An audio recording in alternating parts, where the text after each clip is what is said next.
Hello and welcome to the F1 Esports Series Pro Championship presented by Aramco. It's the Quali Show, it's grand final week. Over the next couple of days, we are going to find out who is going to be crowned the teams and drivers champions. In the drivers, we have Otmir, Blakely and Rasmussen all fighting it out at the top.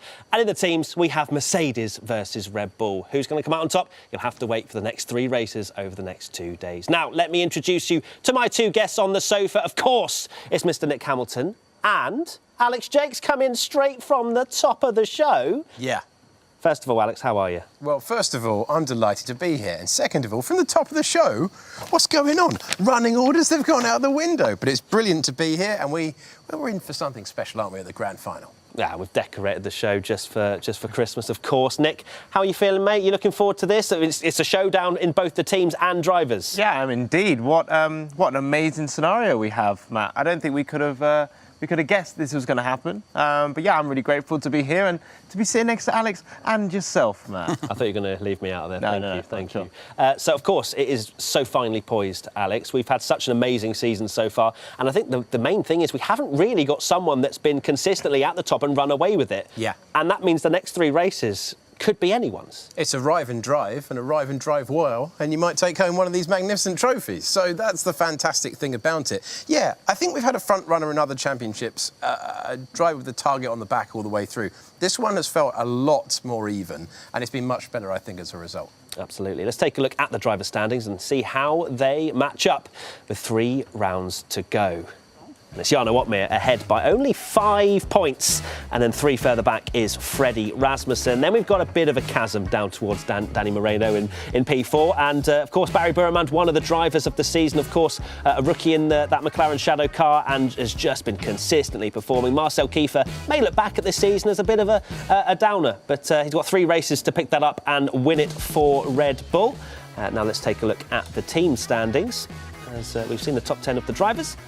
And you will see that Mercedes, 222 points. That's 23 points clear of Red Bull. Aston Martin, of course, with the Lucas Blakely at the helm of that, has had a great season, P3 at the moment. I'm still praying that Haas will get a point in the next 3 races. They've been so close sometimes with Van Erven especially, but the big fight there is, of course, between P1 and 2. P3 still up for grabs as well, though, Nick? Yeah, I think it is indeed. I think it's going to be an amazing end to the season. It's really interesting to see how well Lucas Blakely has done for Aston Martin. He's got most of the points, hasn't he, for the team this year, and he's really on form. And if you've watched this show, you'll know that minerals is one of my favourite words, and I think Lucas Blakely has shown a lot of that this season. Yeah. He's come out of the blocks. Obviously, he was looking really good in pre-season, doing a lot of races, league races, and he was known as to be very quick on this game. But he has managed to actually bring that to the limelight. Yeah. Do we see him going all the way? 3 races to go? I think he's in a good position where he's got very little to lose. He's had some fantastic performances. If we think back to Portugal, where he just left all this talented field for dust. So now it turns into, can you handle the pressure of a finale? Can you maybe put the pressure on in a way that we've not seen him have to do before? Opmeer's been there, done it. He's been through the motions. So Blakely has surprised us a lot this year. If he does so again, we'd be like fair play, because what an upgrade from his season last year. Yeah, if he's in with the chance, he might get a wobbly leg on that final race, but let's see. Let's take a look at the 3 remaining races in this grand final week. And coming up, we have Imola, Mexico City, and finishing off in Sao Paulo, Brazil. I mean, I know that I'm looking forward to round 12 the most out of those 3, but any picks for you there, Nick? I would say Mexico. I think Mexico's an amazing circuit. Really interested to see how the drivers get on, but obviously you can't ignore Imola, can you? You can't ignore brand new Imola. as well. What a fantastic circuit it is, and it's great that it's brand new into the game. So the first time we get to see it. Yeah, it's going to be really interesting to see how the drivers have picked up Imola, being a brand new circuit on the game. Which one are you looking forward to most, Alex? I love Imola, just in general. Any motor racing in Italy is always phenomenal. It's a really quite weird track in that it's at the end of a town. The town ends and then the racetrack is right there. So it's a really evocative place to go. And I think from a layout point of view, I think that could provide the most shocks because the others are known quantities. Now let's take a look at the Imola qualification highlights and see how they got on. Here we go then, Q1 straight up, and Fabrizio Donoso, unfortunately for him, out in Q1. So, I've immediately jinxed him. I didn't know the results to this, and I was saying that P3 was up for grabs in the teams, but Alpine really needed Fabrizio, especially round Imola, such a difficult track to overtake. Turn 2 being the greatest opportunity for the race later on, and unfortunately, Weigang as well out in Q1. Now we skip ahead to Q2, and there's some big scalps in the team's championship. And both Red Bulls struggling so much. Marcel Kiefer getting up to 8th with 5 seconds remaining. But unfortunately for him, not looking too happy there. And we will see as the session unfolds that it did not work out well at all for the 2 Red Bulls. Freddie Rasmussen round the final corner, 14th, both leaving it to the very last second. Lucas Blakely at the top. And look at that, Freddie Rasmussen only managing 12th at that time. Does he hit the camera? Oh, of course he does. Every single time something goes wrong. So it's Van Erven, Kiefer, Rasmussen, Presneda and Romanidis out in Q2. Such a big scalp for Red Bull there, with Mercedes being able to take advantage of this. And into Q3 we go. Brendan Lee, 2-time champion from the first 2 seasons, goes provisional pole position, but of course a few drivers still to put in a lap time. There he is in his Ferrari headquarters. David Tanitza over the line. He goes fastest. So at that point, it was a Ferrari 1-2, which would have been incredible. But Josh Idowu, out of nowhere, takes pole position. And look how much it means to him. For the McLaren Shadow team, he takes pole position for the race later on by 0.02 of a second. not the closest we've seen this year. Unbelievable. But, You're that going to is be just angry with that, aren't you, Matt? yeah, I mean, Not close enough. 2000s, that's a lifetime. But look how much it means to him. What an amazing result for Josh. There is the top 10. So you've got Adowu, Tanitsa, Moreno, Blakely in the mix again, just ahead of his championship rival, Otmir. And, of course, Rasmussen a little bit further down. Brendan Lee got a 3-place penalty as well. But Patrick Sipos doing a great job for Alpine, stepping in for Nicholas Longay once again, which then kind of shows that Alpine have got it working when they change their drivers around. Then the second page there, you can see Van Erven so close there in P11 in the Haas. A great opportunity later on to potentially snatch a point, like I said at the top of the show. But Rasmussen and Kiefer, they've got a lot of work to do. Yeah, they do indeed. It's going to be really interesting to see how they can pick themselves up from a not necessarily a great qualifying. I think I heard that Brendan Lee actually got his 3-place grid penalty because of accumulation of warnings. So maybe he was just pushing it a little bit too much. Too hard. But Josh Adowu, Yeah. hello. Fantastic. I mean, given that he's not in the car all the time, and from a rhythm point of view, we were talking about pressure for Lucas Blakely earlier on. Well, he's not he's not having his feet held to the fire all the time, and then suddenly turns up, puts it on pole by 0.02 of a second. That's a brilliant performance for a driver who then opens up his arms and goes, why am I not in here week in, week out? So well done to Josh Adowu, because to be honest, we've seen flashes of that all the time. Every time he's raced this year, he's been inside the top 10, but a different thing entirely to put it P1. Now we're going to take a look at a hot lap comparison between Shanaka Clay and Freddie Rasmussen. So we're going to take a look at that now and see exactly what went on. So Shanaka Clay manages to get P8 in Q3, and we're comparing it to Freddie Rasmussen, who did not manage to get through, and it's just under a tenth of a second. We go into turn 1. You see that Shanaka Clay maybe takes a little bit more of the apex there, Nick. Of course, we get some nice. This is not at real time. Now we're at real time. That was definitely not. That was definitely in slow motion. But Shanaka Clay just making maybe a few thousandths up in that first. Well, I say second corner because the first is a kink that doesn't really matter. Then we go through the next sequence of corners. Have you picked up anything yet, Nick? Not necessarily. I mean, as we've always seen in F1 Esports, both laps look pretty much exactly the same. It's really difficult to see where the drivers are losing time. It's literally car placement could be the winner in terms of how much speed you can carry through the apex of the corner. You can see Shanaka Clay's actually taken a little bit more apex speed through that left-hander, and then here, it looked like Rasmussen made a tiny mistake on entry. I mean, it's just literally fine margins that can cost you the lap time. So Shanaka Clay, if you look at it there, is dropping down one extra gear than what Freddie Rasmussen is, especially into that chicane you saw. He went down to third, Freddie Rasmussen fourth, and Freddie Rasmussen actually had a bit of a mistake in turn 15, which cost him quite a bit of time into the last couple of corners. Let's analyse and see what went on here. Quite slow, of course, and you can see that Shanaka's already a little bit ahead into the final corner. Yeah, you can already visibly see the difference. So Freddie had lost the time as they run towards the line. Let's see exactly what the difference is between getting through to Q3 and not. Well, a car length. Yeah. So, that's F1 Esports for you. That is a gargantuan amount of time, really, less than a tenth. Yeah, by these standards. I mean, he was wide at the chicane at the top of the hill, wasn't he? And he had that mistake earlier in the lap. And tries, he might not able to get back there. Unusual for Freddie Rasmussen because previous round in unbelievable form. So what can they do, Nick? Red Bull, of course, they're fighting for the team's championship, 23 points behind Mercedes. They did not need to both be knocked out in Q2. They're going to go for something different, right? Yeah, I mean, we know that they can work well as a team. And I think, if they want to really start making inroads, trying to make sure they can maximise points at least, it's going to be damage limitation, isn't it, for them? Then I think Red Bull can work as a team to try and get themselves up there. So that's the grid sorted for Imola. If you want to see it, check out tonight's race show. Let's now turn our attentions to Mexico. And if you want to find out how to go round it really badly, take a look at this.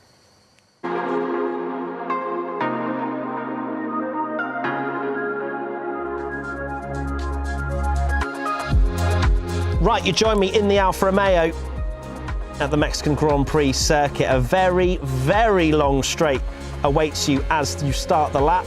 DRS wide open, of course, a great overtaking opportunity down towards turn 1, down to third gear, then second for this little chicane, which can be very fiddly indeed. Nice amount of runoff, though, to allow for maybe some potential dive bombs on lap 1. And then again, we have DRS again just after the 100-metre board. Brake very hard indeed. Hit that apex nicely, down to second. This is a very fiddly part of the track, very technical. And then a double right-hander here, which can throw off some people. Very much single file through that section. And then you join me in another part of a single file section of the Mexican Grand Prix circuit. This is just hold on to your pants type stuff. Up in 7th gear, you just want to try and cling on for dear life. And in qualifying, you can lose so much time here if you just don't have the confidence. And you want to brake hard once again, down to 3rd gear, and then you're in the stadium section. You're almost home and dry, but you've still got a few very difficult corners to get through. And now to the final corner. There's a wall on the left-hand side which will greet you if you hit it, and I just did that. But that's still a very lovely lap of the Mexican Grand Prix circuit.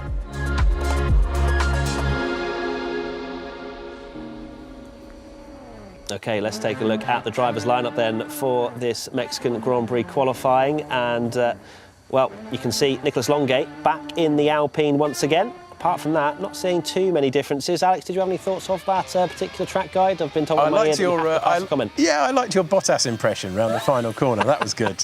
And who needs to hit the apex in Sector 1? No, all the track guides are meant to do is show how difficult esports is, and I do that perfectly. Let's take a look at page number 2 then, because there's not many changes on that first one. And well, you can see it's pretty much, yeah, sorted. I mean, it's the similar kind of, I guess all teams are going for the drivers that maybe they can back in these particular moments. A lot of experience in the likes of course, Mercedes, Red Bull. You've got, of course, Williams trying to score some more points. Michael Romanidis there as well, alongside Alvaro Carreton. And, of course, as I mentioned earlier, Haas, Van Erven, maybe has a chance at Imola, P11.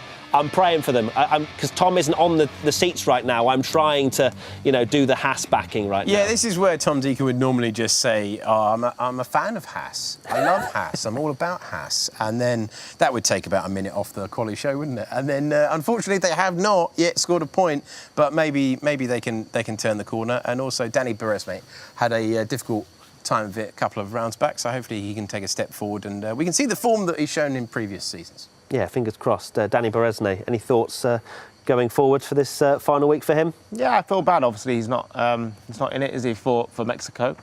Josh Adowu obviously doing really, really well. Yeah. But you know, you can't help but feel bad for Danny because we all know the potential that he has. He wears his heart on his sleeve, doesn't he? And when he doesn't get the job done, you can see he's angry, upset. And very apologetic to his team if he doesn't perform. So yeah, it's a shame not to see him there. Hopefully we'll see him back before the year's out. Yeah, fingers crossed. Now, this isn't the extent of our guests. We've actually got more. We've got, as they've named themselves, technical support. So, Tom and Steph, how are you both? I'm very well, thank you. Looking forward to final week? Oh, buzzing for this. This is top drawer stuff. And thanks for teeing me up to talk about Haas. Yeah, go on. But I won't. Just hold back. Really? No. Don't with do Alex this. jinxing, I'm going to bang on about it for a minute. I saw you ripping up all your notes that you just said about absolutely. Haas. But I will tell you what I will do though. Josh Adowu, what a week for him. Uni assessments and then to get pole in qualifying. So epic work from him. I mean, now I don't know, as a driver, you're doing uni assessments, got loads of work, you're stressed, and then you get that result. He's going to have to do that every time now, isn't he? Have uni assessments to get the results. Surely. Surely, absolutely. Now, Steph, can you take us through what you've learnt in your studies as well for qualifying and last year? I can indeed. So, obviously, we went to Mexico for the first time in the 2020 season.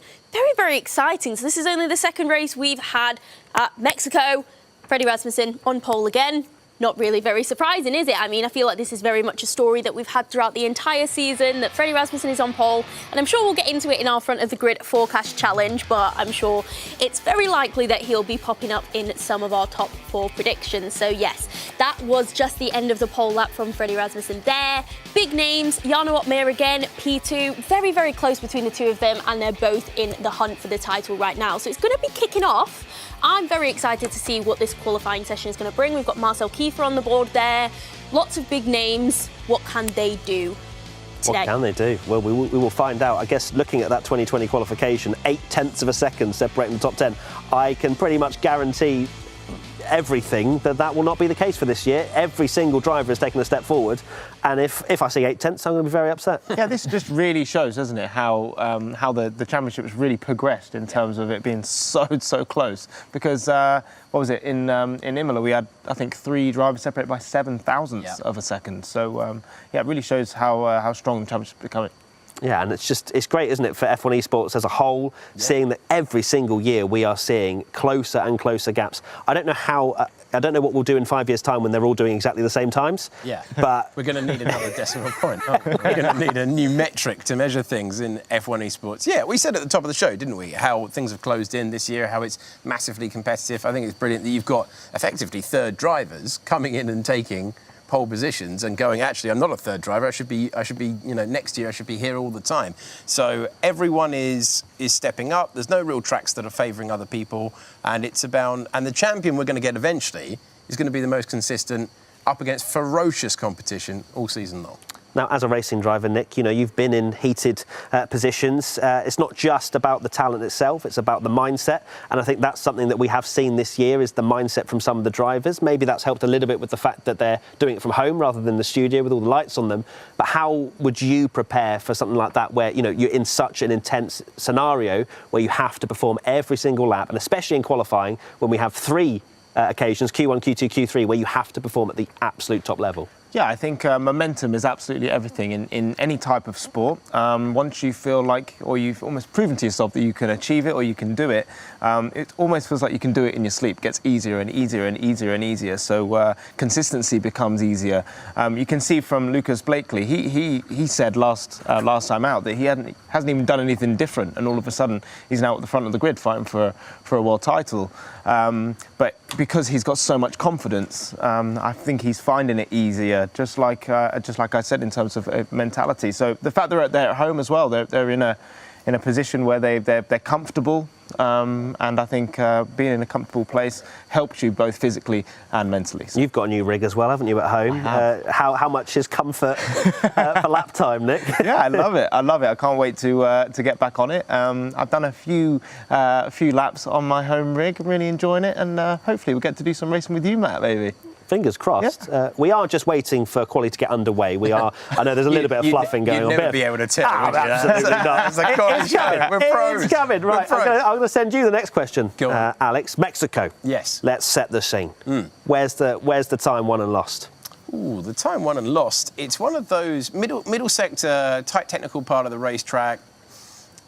Herman Tilke, once again, taking a wonderful flowing circuit and making it one where you can very easily have your time deleted. So we saw that in the real thing earlier in the year, lots of times deleted, certainly at the exit of turn 11. You can easily get the braking wrong down into turn number 1. You're scrubbing off a lot of speed at that point, huge speed coming off the main straight as well. And then it's about being neat and tidy, isn't it, in the Forosol Stadium, because lock up there, you're just chasing it all the way to the end of the lap. But I'd say middle sector is where the drivers can make the difference. So you basically said everywhere? Yeah. Oh, no, Alex is a professional. He knows exactly how to make it sound good. It's all right. I mean, I bought us time. Time has been purchased. As you can see. But I would say, the middle part of the lap that we're getting to, I mean, not the part of the lap where Matt missed all the apexes. I missed one apex. Further on. But no, you make a very good point about the middle sector and lap times being deleted. We know how difficult this F1 2021 game is for nailing a perfect lap, because if you put 4 wheels outside of those white lines, you will get an invalidated lap time, then it does not count. And that middle sector, you are absolutely on the limit round there. And not only that, but you have to time your run perfectly as well. I think we saw Donoso struggle last time we were here for the races, where he caught a driver and got a bit of dirty air, despite, there isn't the contact, but you can still pick up dirty air from other cars. So you have to time your run perfectly, as we now go full screen to take a look at what we like to call the ego session. This is the medium tyres whacked on. That's what James Baldwin so brilliantly explained, is that, this is just bedding into the session a little bit, making sure everything's working, no technical issues, and also to just show off how quick you are on the medium tyre. So long goes out there. Not all drivers do this, though. We've seen David Tunitsa, for example, just be like, you guys go and have fun. I'm going to go make a drink. He's doing the same again. He's actually in the pit lane. He doesn't there's only deal a with couple any of people in the these. pit lane. But I'm just going to say, this middle sector looks so difficult. It's like threading an eye of a needle at 150 mile an hour when you send it into the first apex. Because if you do get it wrong, it's an easy lap invalidation. I think it's going to be very key and crucial for all the drivers to make sure they maximise everything without stepping over the line a little bit. Do you think Nicolas Longuet has got past what happened in Austin? Because that one would have stung. Oh, that would have haunted him. I think for him, probably, it would have taken until the next session. Unfortunately for him, that was the final race before we then went away for a couple of weeks. So for Nicolas Longuet, I think just getting back out on track. Of course, Sipos was the driver stepping in Imola. So again, probably a little bit more of a sting, not being picked to go racing for Alpine. But look, he's got an opportunity now to put that aside. It was still great points for him, despite messing up that DRS, just not knowing where the DRS activation point was exactly, and gave it to his competitors and relinquished the position. So for him, he's just going to have to try and get through Q1, Q2, and then just start to build the confidence. As you mentioned, Nick, that momentum will have very much gone away for Nicholas a little bit. But this is the kind of session where you can pick it back up. Yeah, for sure it is. We know he drives very well, doesn't he? Very committed driver. I think Austin was just it wasn't a lack of concentration, not at all. I think he was just trying to, look at that oversteer moment through there. But he just tried to be a bit different in terms of his strategy in the last lap, and it didn't pay off. But these things in life, they're thrown at us, and we get stronger because of them. So I think he'll be stronger as a driver. And I think if that situation ever happened again, I don't think he would be doing what he did. But he'll probably know where the DRS activation point is now, that's for sure. But as you can see, drivers set some lap times now. But as I mentioned, these will improve dramatically when the soft tyre is put on in a few minutes' time. Brendan Lee doing the opposite to what his teammates doing, just sitting in the pits. We did speak about this before, but I guess for anyone that's watching for the first time, welcome firstly. But also, these medium tyre runs, some people decide not to because they don't want to ruin their reference points a little bit. Of course, with the medium tyre, more durable but less grippy, which means your braking points aren't going to be exactly the same. But on the flip side, you can have a delta where you're improving everywhere, and it can give you that bit of confidence, can't it? Yeah, I love a delta. Loves a delta, this guy. As a driver, because with this whole momentum and mentality, when you're up and you're on a lap, it makes you feel good. You feel, I'm really doing well. And especially when you're on a lap, it hasn't necessarily come together. You can still look at your delta and think, okay, if I carry on this lap, I went through this corner, I was actually faster, so I know I've got time. If I get it together on my next lap, I know I've got time through here, a time through there, and it's easier then to put your lap together. Now, we will be announcing the winners of the Yoyas. Yeah. Oh, thank goodness. Yeah, do you remember that? Tomorrow? I was worried. End of year awards for people that don't know what I'm joking, everyone calm down. I love it. That's why you're not usually in Q1, Alex. That's fine. But let's discuss who we think maybe, as one of the awards, is Hot Lapper of the Year. Oh, yes. Could win it. I think it's between two drivers personally, and that will be Burramund and Blakely, who have both managed to make it through to Q3 every single time, I believe, if my statistics are correct.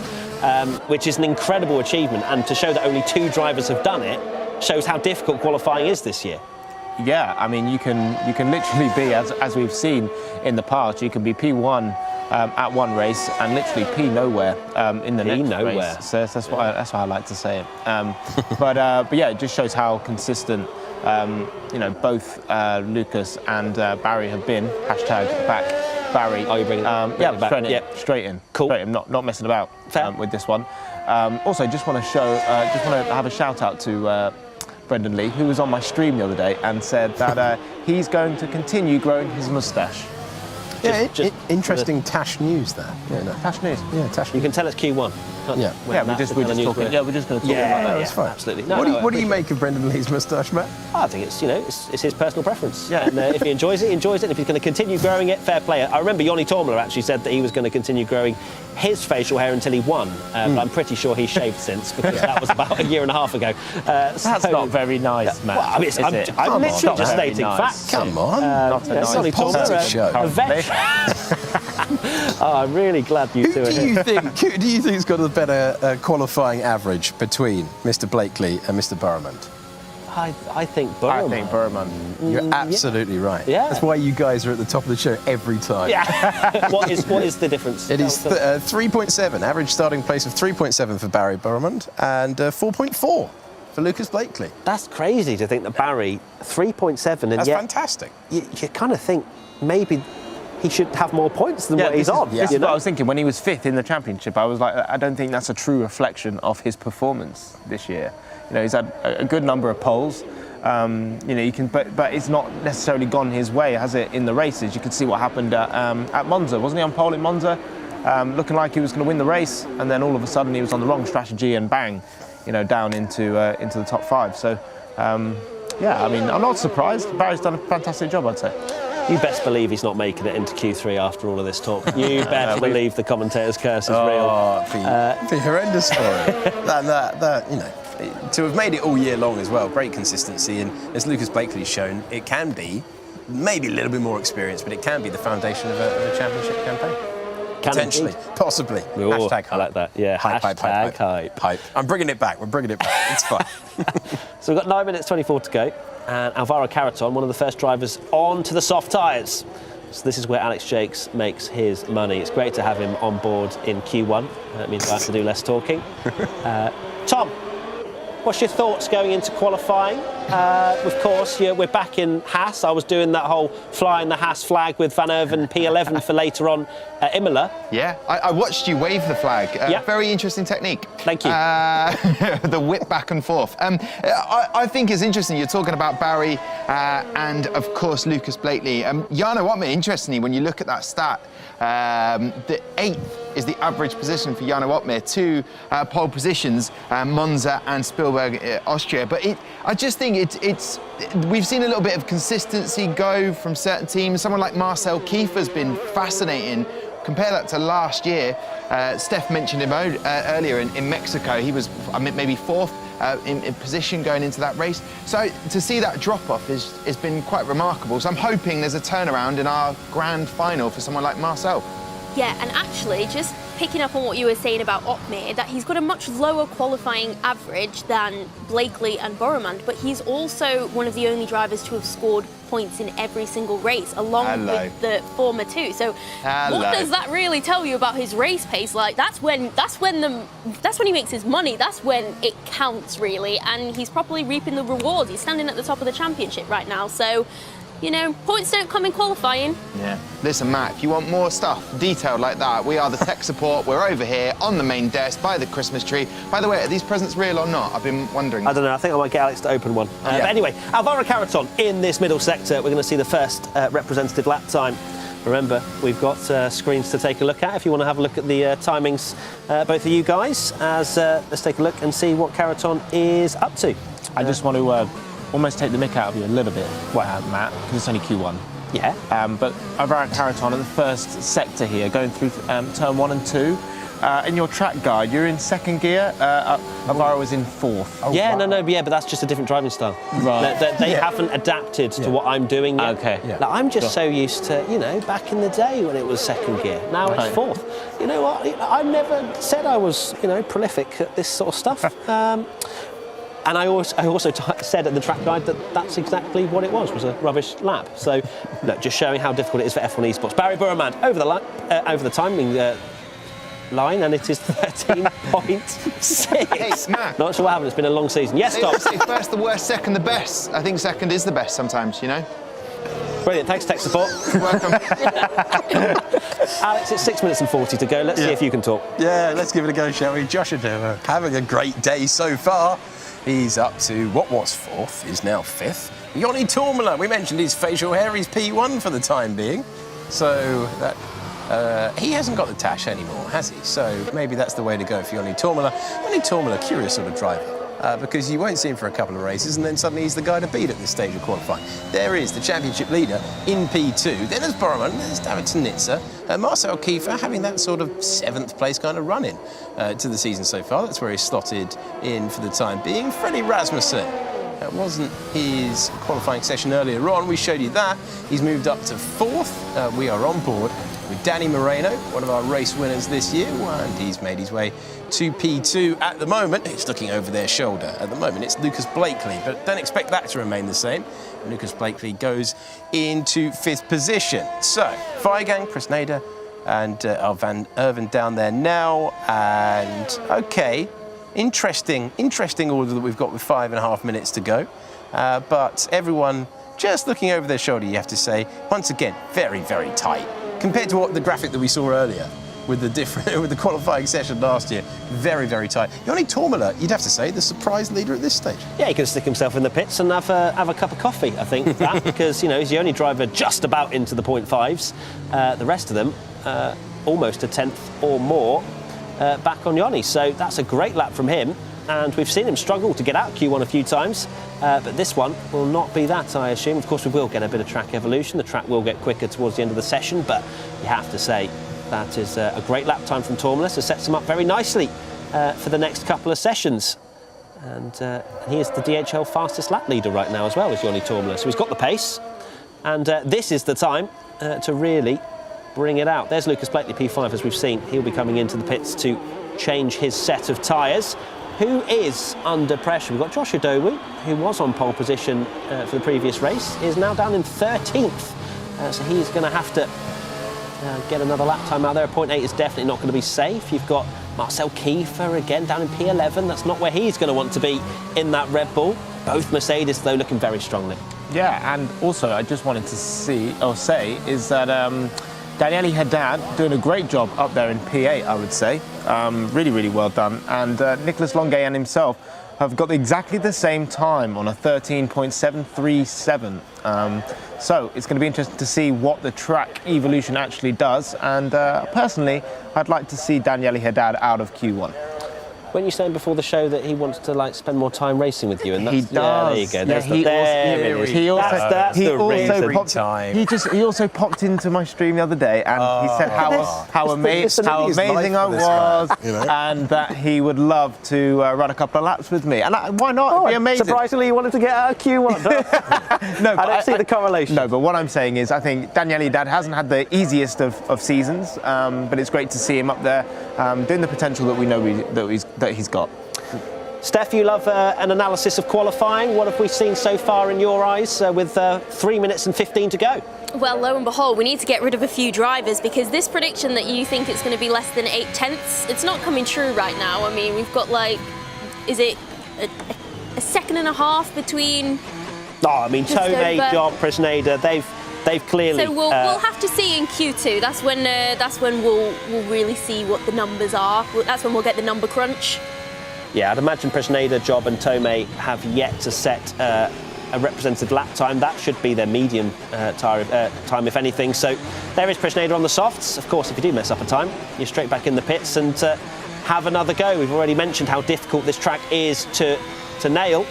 And Sebastian Jobs had a good run of form of recent. You'd expect him to get out of Q1 if he manages to get a good lap time in. But it's all about to unfold. 2.25 minutes remaining. And this is the spicy part of the session. No, you love that word, don't you? You just had to bring it in. Absolutely. It is the spicy end of the session. You can tell it's the last event of the year, can't you? Inside the 2-minute warning, Philip Presneda. What's he got for us? Sector 1, Sector 2, Sector 3, yellow flags out. Matt, I think you need to tell Philip that turn 1 is second gear. Yeah, I think we should do that. That's what's been holding him back in 18th at the moment. You mentioned Sebastian Job. He's been as high as 5th on the grid this year, but finds himself staring at the exit. One of you two experts is going to have to talk through this part of the lap, and I'll get all shouty at the end. OK, well, so he's obviously gone through 4th gear in that chicane, which is, different. He actually went into it in 3rd and actually short shift. Yeah, so there you go. Yeah, and They love a short shift, don't they? They love a short shift. Minimise the wheel spins, keep the tyres in a good temperature. A little bit of a correction there from Presneda into this double right-hander. And then he is just going to be holding onto the car for dear life through this extremely fast middle part of the lap. And just watch, he is threading the needle through here. Don't cut over that white line. And it's pretty perfect from Presneda. Is it going to be good enough to get out of Q1? We will find out as he ends up into the Furasol. You're just hanging on to it through that corner, aren't you? You don't really want the distraction of the Red Bull off in front of you. Now, don't go too early on the power because it's a very easy way to light up the rear tyres. Don't do what Matt did on the track guide. Pray for the line. There's the line. Cross the line you go. 12th position. It's a 13.7, which is vulnerable city at the moment. Michael Romanides putting in personal bests as he tries. He was in the first sector, not in the middle part of the lap though. He's going to be looking over his shoulder. He comes across the line. Oh, yes. And the final sector is what he was looking for. 13.6, but everyone's going to be improving now. Brendan Lee showing you that. Now, Van Erven, with all of the Tom Deacon support behind him, he will be willing him over the line to a faster time. Let's see if he can improve. He can to 12th position. And Tomei, his teammate, immediately with everyone all over the road getting out of the way.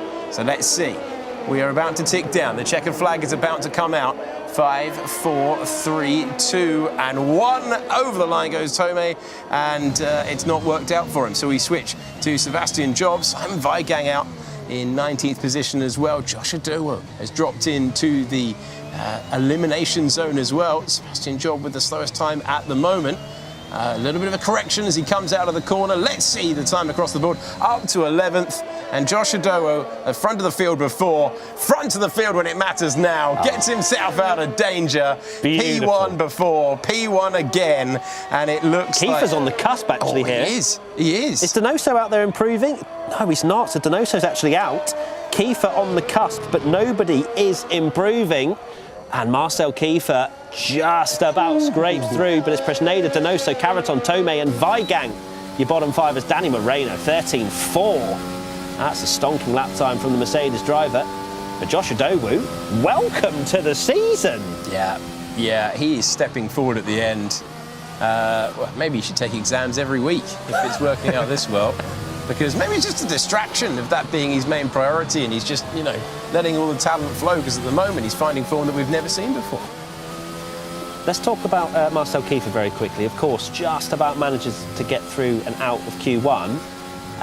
The last time he got on the front row of the grid was round 5. So he's not really been able to produce the performances that he really wants for that Red Bull team. Yeah, I mean, he blows hot and cold, I think, Marcel Kiefer. One event, he can be right up there. Next event, he's not necessarily where he wants to be. And you can see he gets very frustrated, very agitated. But yeah, I mean, just pulling through or just getting through past Q1, I think Marcel, if he puts it together, he's not too far behind. He's got a, 10th and a half, but obviously a 10th and a half is a lot in F1 Esports, but we know he can be a front runner, so I wouldn't be surprised if he gets it together and he's in the top 10 for Q3. Absolutely. Tom, Van Erven, Haas out of Q1. Yeah, to be honest, mate, I'm over them now. But the point is, I will say this, it's just interesting that Alvaro Caraton, who we know has got absolute talent in abundance, average sort of qualification position of 12.7, and again, he's just making a mountain for that race to get some points for Williams, and disappointed for him, but yeah, some great drivers proving what they can do. Someone like Joni Tormala doing very well there. Now let's take a look actually at the front of the grid forecast, shall we, Steph? What have we got on the predictions? Yes, let's go. And you know what? Everyone's got a column this week. Yay! We're making huge strides. Huge strides. Who's going to be where? Now, I know what my predictions are, and I'm hoping they're going to, help me take over the crown from Nick, because he's had this since the very, very beginning. Yep. Nick, just talk us through yours then, because you seem to be the reigning champion. You're the one with the crystal ball, clearly. Yeah, well, I see Freddie Rasmussen as in form when we talk about qualifying. Jarno, obviously, he can blow hot and cold, can't he? But we know he's got so much pace. Back Barry, hashtag back Barry in P3 there. I don't think that counts. I think you can hashtag back Barry and put it in third. I've backed him in my top 4. It's not enough. And Lucas Blakely, I think it's the perfect top 4. And I've proper hashtag back Barry, because I've gone for pole position for Barry. Then Lucas Blakely, Freddie Rasmussen, Nicholas Longay. I think that, bring it back. He had a great performance in the USA. Of course, we won't talk about what happened, but he's still got the pace. Alex, you've got a column. How exciting. Yeah, about time. Blimey, you're going to run me from the start of the show. Yeah, Freddie Rasmussen, P1, when he's on, he's virtually untouchable. Lucas Blakely wears the magic hat this year, so I've gone for him on the front row. Jarno Opmeer just looking to man Mark Blakely, isn't he, at the end of the season? And Danny Moreno's always got a good turn of pace, so that's why he completes my top 4. And what about you, Tom? Look at you with Joni Tormula up in P3 there. That's bold. It is bold. Do you know what? It's grand final time. Like, I look at, it's just an opportunity for Joni Tormula to prove why, as a vet, which sounds so odd saying that at his age, the vet has an opportunity to prove it. Ignore what happened in Q1 for Marcel Kiefer, but yeah, and I've just halved what Jarno averagely gets, which is 8th. So yeah, that sounds about right, 4th there. Do you know what? I'm wondering why Lucas Blakely isn't on your list, because you've been very much a Blakely fan from the very start of the season. You've been supporting the underdog. I've got merch, but look, he's not wearing his magic hat today. That's all that's happened, Alex. And I'm a big fan of all the drivers. Haas, Blakely, who's it going to be this week? Oh, guess what? Joni Tormula, right back at you. Great analysis. Thanks, guys. Let's talk actually about Jarno Opmeer. Yeah. An average starting position of 8th. Yeah. That is so unheard of for Jarno, who was, head of the field. We called him Hot Lapper of the Year last year. Yeah. But not quite managing to get it right in qualifying. Is it just the pressure, the format, the fact that everybody else has taken a step forward? Where do you see it now? I don't think it is that. I don't know what it is, because I've been saying for a couple of weeks now that he just makes life a lot harder for himself, because he clearly has got what it takes when it comes to the races. He comes through the pack like a hot knife through butter sometimes. And that was Love an analogy. That was great. That's what I expect from Jakesy, to be fair. That was fantastic. Because we've had him on pole, then he starts in like 14th, 15th or whatever, and then has to come through and then wins a race. Yeah, really interesting from Jarno, but hopefully he'll get it together and have a good result today. Here we go then. Hashtag back Barry. Barry Burramund on his first flying lap on the soft tyres. Imagine them to be scrubbed, but still, you can gain a few positions. But let's have a look and see. He's through the first sector. Look at him, the intensity in his eyes as he is pushing on to try and make it another Q3 appearance. And he's going to push in this middle sector as well, isn't he, Alex? It's fine margin stuff through there. Just watching the intensity on his face. I mean, he is just absolutely all in here. And it's only the first run in Q2. We were speaking about Opmeer before. He's gone out in this session 4 times this year. He's still the championship leader. I think there'll be a little bit of frustration if anyone can't displace him at the end. That if your rival is going out 4 times in Q2 and you still can't take advantage, that says a lot about his race pace. End of the lap, tuck into the wall and put a 13.9 on the board. Joni Tormula. And Joni Tormula looking the man to beat at the moment. And a smile from Tom Deacon over my shoulder. It's unbelievable. Championship leader, 1:13.7 across the line. Then it's Kiefer, then Haddad, then Van Erven and Freddie Rasmussen.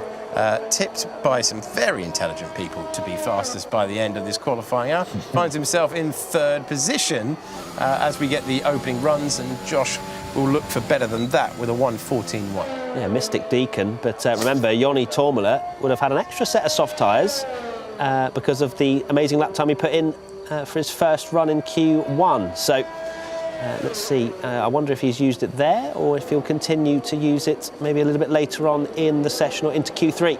There's Jarno Opmeer, currently running P2. Still some drivers in the pits, Job, Lee and Tanitsa. So they're doing a different run plan again, is FDA. And Sebastian Job, good to see him making out of Q1 after leaving it quite late. And there is Jarno Opmeer in that pretty much brand new Mercedes Esports facility. It is very funky, I'll tell you that. It's been there, dark, very isn't nice. It? You know? Very dark, but I guess that helps the focus, right? Moody. Yeah, it helps the focus. Can't see anything else but the track.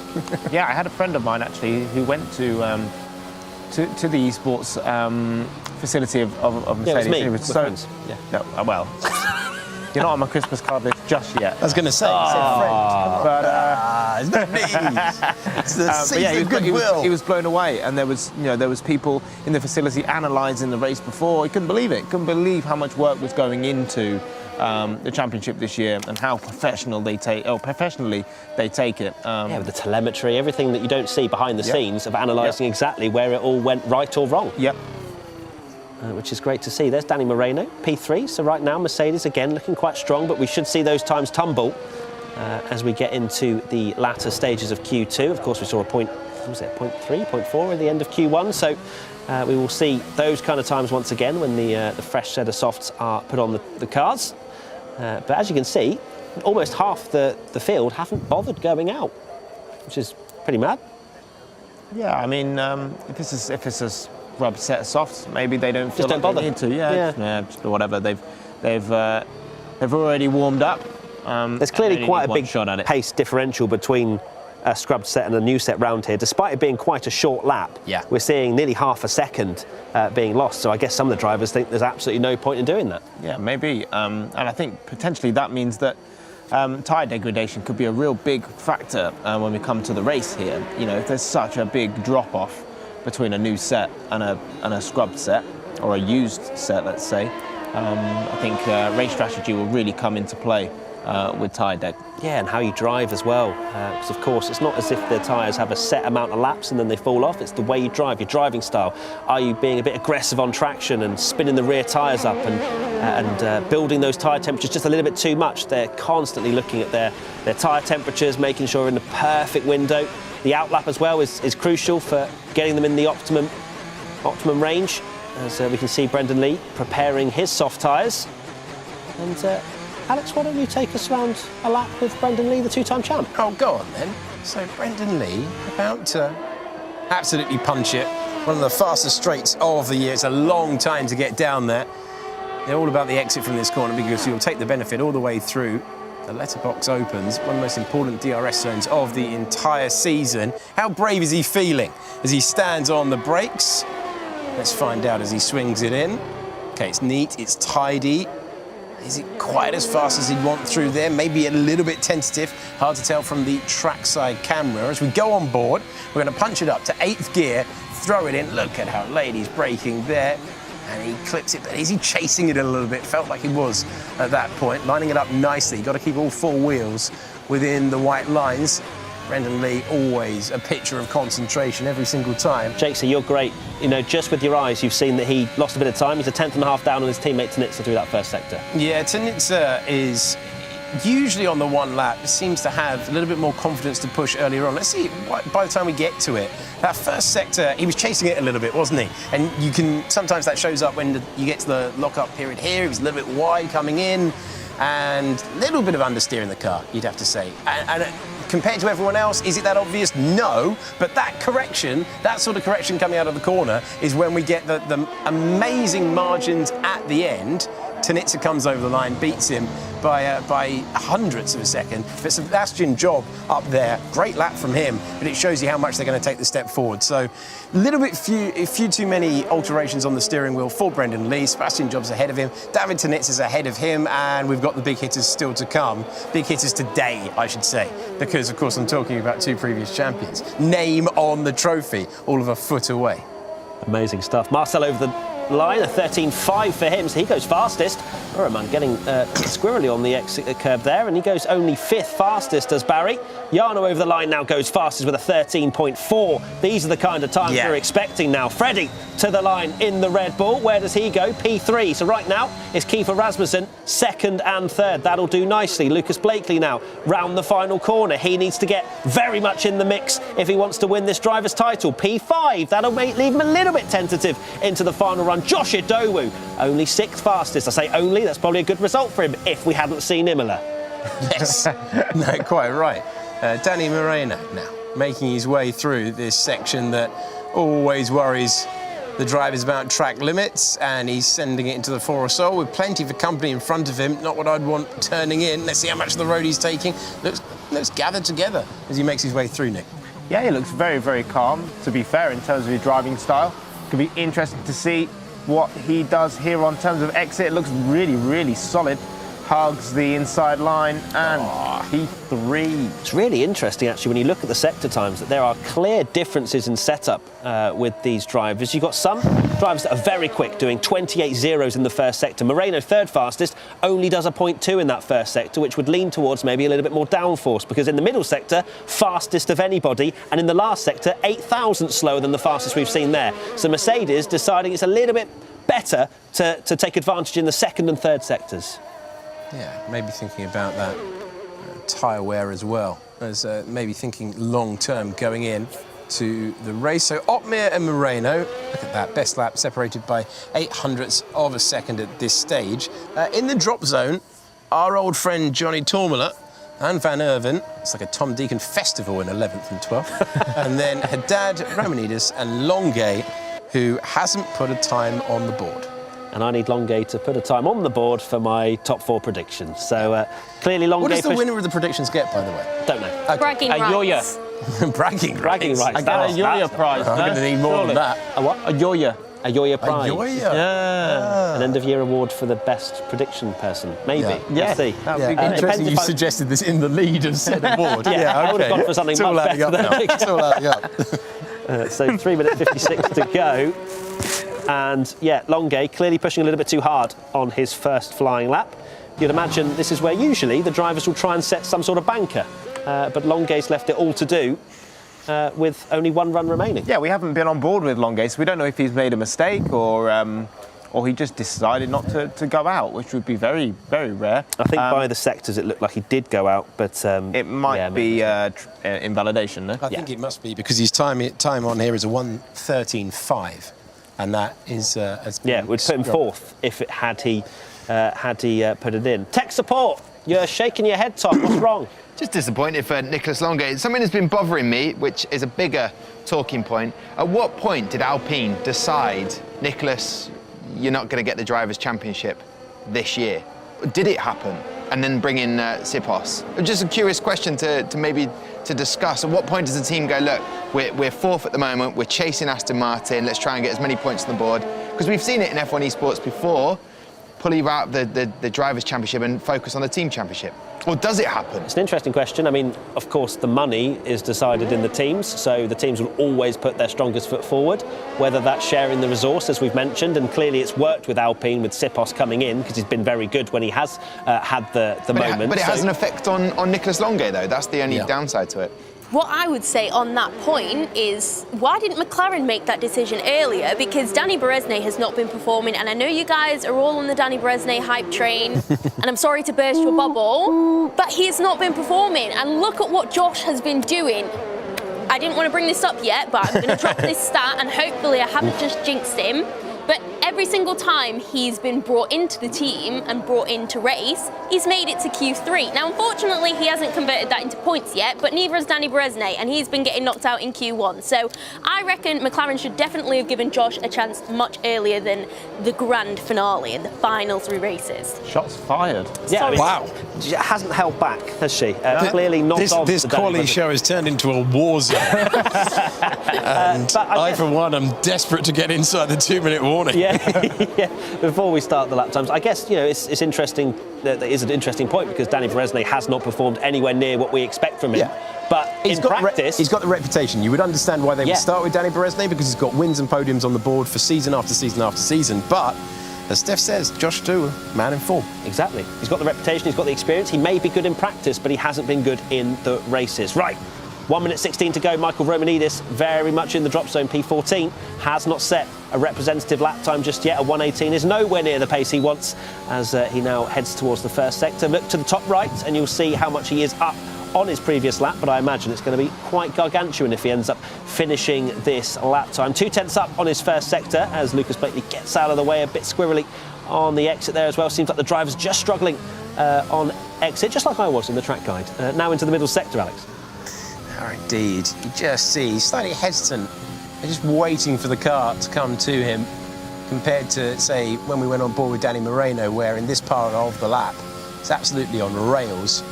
Let's see how he gets on as he throws it into the stadium section. It's quick through there, so he will hope that he can at least force the others to improve. That's his only aim at this point. No representative time. Keith has just gone fastest of anyone so far. And a little bit of a correction as he applies the power, comes across the board and goes third. 1:13.5 is a pretty handy lap time at this stage of the event. Daniele Haddad into 7th position. Tomola's flying out there as well. And he really is. We've also got improvement of lap time coming from Nicolas Longuet. So we're ticking down into the final moments of Q2 here. Yoni Tomola across the line with the fastest time of anyone. We're joining Longuet because of what he's done in this middle sector, where he's fastest of anyone so far. Nicolas Longuet from the bottom to the top. And now Barry Burrowman improves. Checkered flag is out right now. Josh Adowa looking to make it through. And he's got Lucas Blakely down there as well. These are high-pressured moments for the championship. Remember, Lucas Blakely has made it through into Q3 at every single race that we've had so far this year. Josh Adowa finds himself into 7th position, but we've joined the driver who is trying to take the crown, trying to put his name on the trophy, and this is a perilous part of the racetrack where you are, in the words of Nick Hamilton, threading the needle. You're trying to find your way through, and now from one challenge, high speed all the way through to scrubbing off the speed and maintaining it. That's decent through there. That will work. He doesn't look bothered at all, does he? This looks calm, but it's anything but, because he's staring at the exit at the moment. He knows he's got to improve. Nicolas Longuet, Freddie Rasmussen, Moreno, the top 3. Can Lucas Blakely get himself through? The answer is to 9th position. That is, I tell you what, that is absolutely what you'd expect from the grand final, because a few nerves there, but he has found a way. And heading out, Tanitsa, Haddad, Job, Brendan Lee, and you can see the stress etched in his face, because that was not simple for Lucas Blakely. Ha, was close, wasn't it? And this just shows that Alex said that he doesn't look bothered, does he?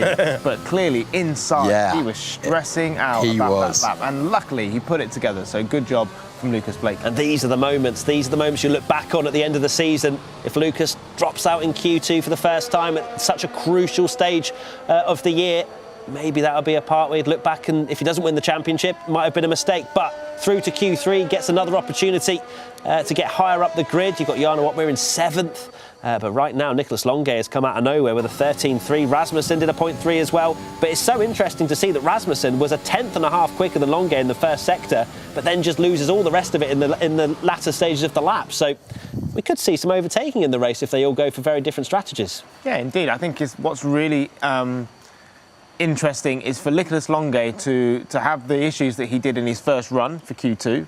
And if it was track infringement in terms of not putting it all together and going outside of the track boundaries, to then come back and put that lap together with no mistakes. It's pretty impressive. But I've got to say, the biggest shock for me is Ferrari. Both Ferraris out of Q2. Yeah, it's pretty bad. Tom, I've got to say, Joni Tomola. Yeah. Look at you go with your predictions, looking very good. Yeah, I was looking at the purple sector, which is in the first sector, getting purple, and I was like, come on, Yoni, this is the moment. Don't make me look like a mug that I can't already do myself. So epic stuff from him, and great for the AlphaTauri team. But yeah, what a shock. FDA, Brendan Lee, that Tash, just weighing him down, maybe. Let's take a look. Is that a shock? What? Ooh, The Brendan? wow. Wow. You can't just do that. The chamber was loaded. The cannon has been loaded. Let's take a look at the eliminated drivers. And whilst you've got the mic, Steph, any other surprises? No, I mean, Van Erven did a great job to get into Q2. I didn't really expect him to get into Q3. Daniele Haddad, I'm so disappointed because I want so much from him. And I think Aston Martin could have been a lot higher this year had he been performing at the same level, or at a better level than he has been performing now. So not really super surprising. Sebastian Job, he's the best rookie that we've got in 2021 right now. Who knows if he'll keep hold of that crown. But yeah, both FTA drivers. I'm not surprised because I don't think either of them have been on their top form this year. And seeing them eliminated in Q2 is not something that's a huge surprise because it's happened a good few times this year. So I'm not really surprised. And all of the drivers that are above them and that have made it into Q3, I think definitely deserve to be there. And they've been, pushing themselves and been putting out some great performances. You're not angry, you're just disappointed. I'm just disappointed, Ferrari. Right, now let's take a look at a moment that Brendan Lee had. It may have been a surprise to some of us, but not Steph, that he did not make it through to Q3. And this is something that may have caused that. Just a small error, and look at that. Invalidations. We were saying how such a small mistake can lead to such big consequences. And look, he was half a tenth up, No, he was potentially more than looking that. to improve. He was more than that. He was a tenth. He was a tenth and a bit up, and then he let off after that. So Would you say that's maybe because he risked it a bit too much, though? Pardon? Maybe gained that 10th because he pushed it a little bit too hard in there? Boom. maybe. But either way, Brendan looking very upset, and Yeah. it's sad to see a two-time champion out in Q2. Hasn't really shown the form that we've seen of him in the past, but I think that again shows how much everybody else has improved. That the level from 2017 is not good enough now.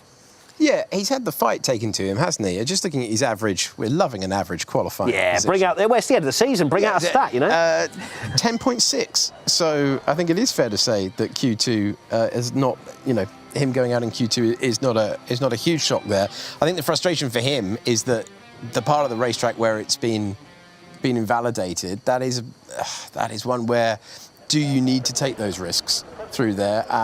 Frustration for him though, two-time champion. We've said it time and time again, and then he comes back and proves it in the race that he is still top class. So he will regroup, go again. We're left with 10 for Q3, Matt. We are indeed. They're lovely stuff. Out of those 10, Nick, would you change your predictions at all? No. You back yourself. Of course, you got the crown.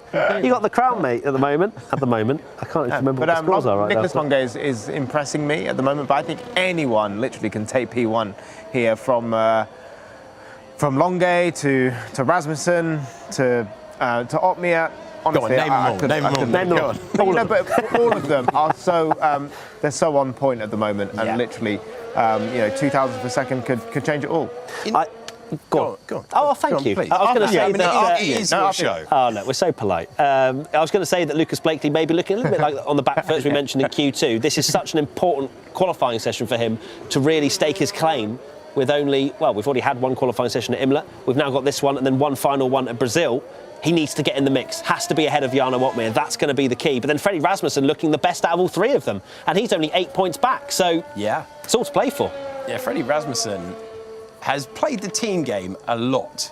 And sometimes I wonder whether he's almost been a little bit blasé in that, hey, I'm here to get the team championship. It's not about the drivers. Does he really want to get to the end of his esports career, having never been top once with his name on the trophy? Given how many wins he's had, given how much of a benchmark he's been all this time, this might be the year. But you've got to deliver in these sessions, which is why they're so entertaining. Joni Tormala, basically just nothing to lose. Joshua Jowo trying to stake his claim to that seat. Brilliant lap from Michael Romanides when he was under huge pressure there. And then the usual suspects. Marcel Kiefer, having switched it back to the Marcel Kiefer that we know. Looking at his qualifying results this year, Marcel Kiefer, when it works for him, it really works, and he's been on the front row. When it's not worked, maybe the basement of what he's capable of is slightly lower than some of the others. They're able, on a good day, to be at the front, and on a bad day, to be there or thereabouts. Kiefer this year on the front row, or sometimes finding himself out in Q2. He's made it to Q3. They're all in there. I think this is brilliantly set up. It absolutely is. Let's take a look at Joni Tormala through the first sector, 28.1. For reference, 27.9 was the fastest we saw in Q2. But as I mentioned, some of those drivers running maybe potentially a little less dragged down the straights, enabling that 10th and a half, 2 tenths to come to them. But this is where they lose the time. But Joni with a 28.1, maybe this is where he starts to claw back the time. As you can imagine, with a better front end through here, you can just push it that little bit harder. And Joni Tormala very much on the limit as he enters this incredible stadium section. Just got to keep it neat and tidy. Hits the apex quite nicely. And Michael Romanides has set a 13.7. That'll be unscrubbed as Tormala rounds the final corner. Yeah, it looked like a decent lap from Joni, didn't it? But I think this is, what was that? 13.6. 13.6. So yes, scrub set for Joni as well. Hashtag back Barry. Let's see what he can get. Coming through the final corner, hugging the pit wall to maximise or minimise, let's say, the distance between himself and the line. So both McLaren drivers actually invalidated their times, hence why they didn't go anywhere on the leaderboard. So both of them pushing a bit too hard on their scrub set. Marcel Kiefer riding the curb a little bit too hard through there, unsettled the car. He was fastest in the first sector, was Kiefer, but you can't imagine he's going to go fastest. Very close to P2 right now for the Red Bull driver. But it's all just setting us up nicely, just like we see in Q1 and the mediums. This is all just setting us up for the final part of Q3. It's interesting seeing with Joni Tormala, Matt, guys, everyone, tech support team desk, that Joni Tormala's highest position in quali has been 5th in Portimao. So for him to get onto my sort of prediction, it's gonna require a lot. So if you're listening, Joni, go, vamos, please. The please was definitely necessary. It was desperate, wasn't it? Someone clip that up and send that to Accidental Partridge. We should call you stat support from now on, isn't it? All these amazing bits of information. Thank you so much, Tom. Danny Moreno has gone fastest with a 13.5, which is a very good lap time on a scrubbed set of tyres, and puts him right at the top of the leaderboard. And that may even beat a few drivers when they eventually put on a fresh set of softs. That's a great time. Yeah, it could do. I mean, it really depends on how fast everybody is in the top 10 and whether they get their laps together. But Danny Moreno could almost be very casual and think he's in the pound seat when it comes to his second flying lap, because that lap there has been very strong for him. So we've got a lot of drivers coming round back to the pits after their first flying run. We've still got a few drivers in the pits when they invalidated Buramund, Idowu and Blakely as well. It's very finely poised, as you say, Alex. But Danny Moreno's got an important job to do in that Mercedes, not only for the team's championship, but also to help his teammate Jarno Opmeer secure the double for Mercedes. Yeah, you can't win any championships in this session, but you can certainly lose them if it all goes wrong. And you put yourself on the back foot if you're forced to take an alternative strategy. And the drivers are going to be wary of that. It's a strange one, isn't it, to have had this session started for such a long time. And it's like, OK, Danny Moreno's put a time on the board, and then the rest of them, we're just waiting. We're just waiting for them to go out there. And then, in previous experience, this part of the session where I am usually allowed in the quali show. You are. Everyone's going to be within a couple of milliseconds of each other, and we're going to make lots of noise, and it's all going to be thrilling and exciting. But it's hilarious that we have this long build-up to the thrilling, exciting point at the end of qualifying. Just waiting. Usually where we all come into crescendo with Longue. That's usually what... Longue! Yeah, we get into a shouting contest if it's Longue, don't we? Yeah, because you love shouting Longue. It's just a great name. Yeah. It really is. Yeah. See if you can do it. Well, hopefully we get a great ending to this qualifying session. It certainly looks that way, where we're going to see a lot of improvements. Lucas Blakely, of course, hasn't set a lap time just yet. It's not the end of the world. He tends to leave his lap times very late in Q3. I think only on one occasion where he has actually messed that up, I think it was potentially Spa, where he started 10th place, where he messed up his Q3 attempt. But a lot of the other times, Lucas just comes good right at the end, and that's why he's right in the Drivers' Championship hunt. Yeah, he does sort of pull it all out in the last lap of Q3. I don't think he is as calm as you think he is when he's driving, as we could see at the end of Q2. He had a big sigh of relief, didn't he, after his lap. But Lucas Blakely has been on form. I would say the most improved driver this year, without a doubt. Yeah. And it's great to see him up there fighting for the championship. And he's really had to deal with a lot of pressure this year, and really maximised his opportunities, grabbed it with both hands, and he's in a really, really good spot. So I think this Q3 lap is going to be super important for him. But if anyone can do it, Lucas Blakely can. And it would suggest as well, with the fact that he had a quite difficult Q2, invalidated his first run in Q3, that the pressure is on. Lucas feels it. He will, of course. It's all well and good having a good start to the season. It's how you end it is where the prizes are given out. So Lucas, round the final corner, he's going to start this lap, Alex. Here we go then. Lucas Blakely looking to put himself into a position to challenge for the title. Just sitting there in 8th gear, sailing serenely by. The first test coming in a few moments' time. That wide entry point, tipping a wheel over the painted green concrete there on the exit of the corner, clobber the curbs, gather it together. Oh, that might be an invalidation. I think it would be. Lucas Blakely wide in the opening corners. Yes, over. And that is that. Well, actually, no, not over. He will just have to go again. Yeah. Not ideal. Yeah, definitely not ideal. Now, this is going to be even more stressful for Lucas, but he's got to make sure that he's not too slow on this lap, but so that he gets across the line in time, but also not to take as much doesn't want to take any life out of his tyres as well. Luckily, he only did it, in terms of the mistake, did it on the first couple of corners, so he shouldn't have taken too much life out of the tyre. Fingers crossed for Lucas's sake, but again, you can just see he is feeling the pressure. We haven't seen this from Lucas Blakely this season. but I think that might be what we were talking about earlier on, and the difference between a campaigner who's been there and done that, like Jarno Opmeer and Freddie Rasmussen's been in contention. Remember, he took Opmeer to that last race decider in Brazil last year, just fell short as Opmeer took the crown. But both of them have been in this situation. Lucas Blakely in rarefied air, in different territory to what he's normally in. Michael Romanidis has put it into second place whilst we're talking about the championship picture. And as we tick down now towards the end, Barry Boremann's gone very quickly in the first sector of the lap, but there's so many improving out there, Matt. There are. Rasmussen's done a 27.9 in the first sector. Very quick from the Red Bull driver. Marcel, of course, trying to improve as well through that middle sector. Boremand has gone fastest in the middle. No, forget that. It's Tormala with the purple middle sector. It is going to come down to the wire. OK, driver making the difference now.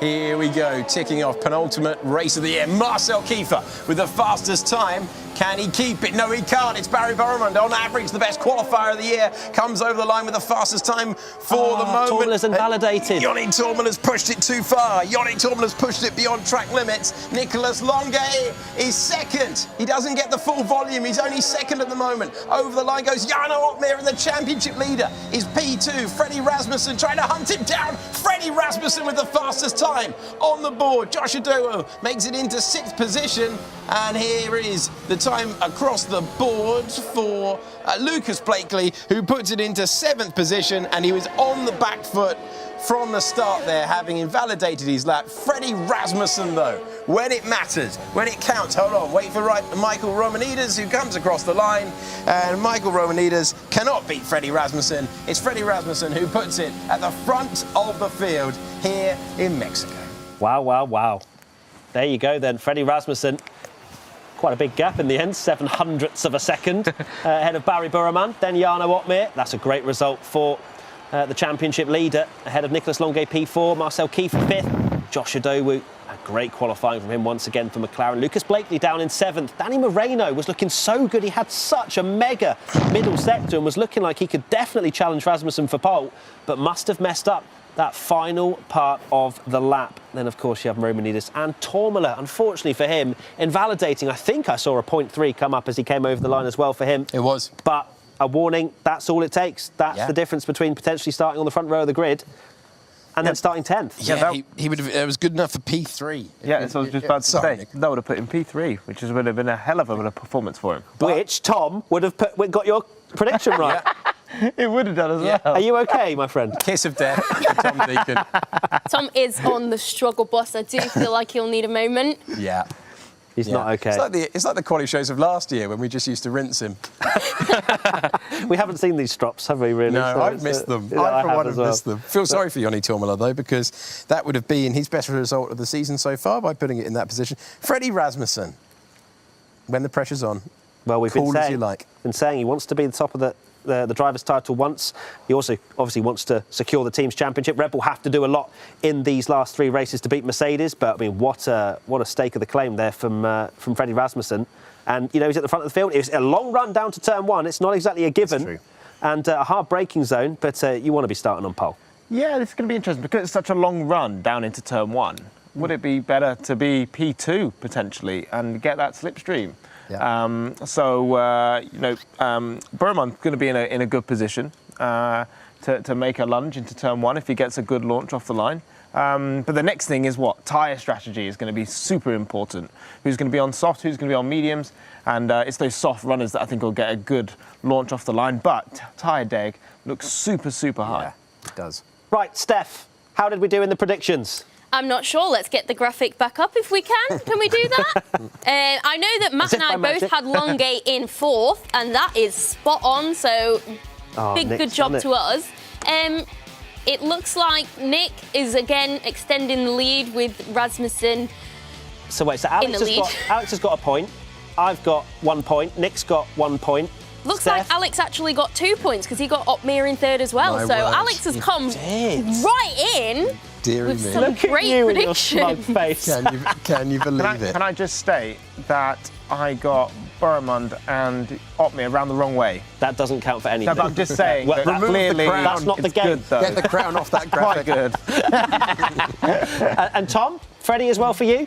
Yeah, got Freddie at the top. Marcel Kiefer, I mean, Jarno is in the wrong position, but Yannick Tormala should have been 3rd, so I mean, it's a shoulda, woulda, coulda, and unfortunately, I don't want to play again. Not even next year. 2022, no thanks, not coming back. Not even for the quali show. I've got better things to do. I'm furious with what I've just witnessed. I do want to play the game because 2 out of 4 I just got. That's my best one of the season. You got 2? Yes. Well done, Thank Steph. you. Well done, Steph. Thank you very Today's much. show's favourite number has been number 2. You going into the corners at gear 2. Amazing. Thank you, guys. But you know, it's just all laughs, the prediction game, apart from for you, Alex. I saw that smug grin. Yeah. You're very happy with yourself, No, aren't you? I loved it. Yeah. Where does it put us on points? Am I still leading? I think you're still leading, and then I think me and Steph maybe are now tied, maybe 1 behind. We'll find out. We'll get it all sorted for tomorrow. Let's take a look at what's going to be coming up later this evening for the evening show, hosted by the great Tom Deacon. And is, of course, starting at 7:30 p.m. We have the races at Italy and at Mexico. It promises to be an amazing, amazing event. What's your thoughts, Nick? It's going to happen? I really don't know. I think tyre strategy is going to be so key. So whoever gets that right is going to win the race. Yeah. Anything? I'm going to make You're a still further basking point. in the 2 points, Probably aren't you? where Lucas Blakely is on the grid is going to force him towards that medium starting tyre. So I think he might go in that direction rather than, go for the alternate because of where he's qualified. And final thoughts from you, Tom and Steph. What are you thinking for tonight's show? Oh, I think it's going to be banging. It's going to be all popping off, left, right and centre. There's going to be so much going on. I'm so excited. Yeah, looking forward to it. I think after that qualifying, maybe it's going to be a real battle between Freddie Rasmussen. Could it be him winning the Drivers' Championship? Don't know. We'll find out. We'll find out. Well, make sure you tune in later, 7:30 p.m, where we'll get the races at Imola and then, of course, in Mexico as well. So we'll see you then. Bye-bye.